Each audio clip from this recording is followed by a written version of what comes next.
You said something interesting there, Michaela, which I actually really agree with, is the risk attitude. And actually, I Mm. think a lot of it stems from the sources of capital. You'd be surprised, like even just seeing the pockets of capital, US versus Europe.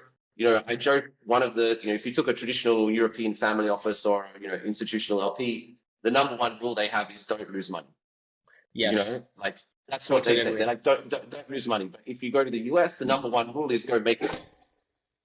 Like it's like, we're going to give you money to invest in companies. Let's try and make 10x on that. Whereas in Europe, they're like, oh, let's try and conserve the downside. So it's very much like, and I think that then it stems into or gets embodied by the VCs and the mentality because they're taking money from other investors. And so it's like, it's just this like, I think we need this shift of focus and we need to find people who are willing to Mm. take bets on upside, who believe in big outcomes, who are not as conservative with their capital allocation decisions. Yeah. I strongly agree on this one. And also, if you take a look at the numbers themselves, uh, we have a lot of wealth in this country overall in Europe. A lot Yeah. of people have a lot of families with huge amount of capital. They're just not, Mm. comfortable. Parking it in more traditional businesses typically, and allocating less for sure. Yeah.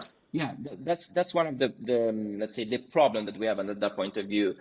We are not good at investing those kind of things.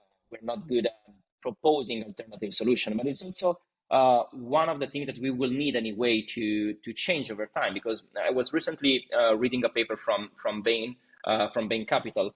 The kind of assets that we saw in the last 20 years are not going to be as profitable or as useful or efficient in the upcoming 20 years.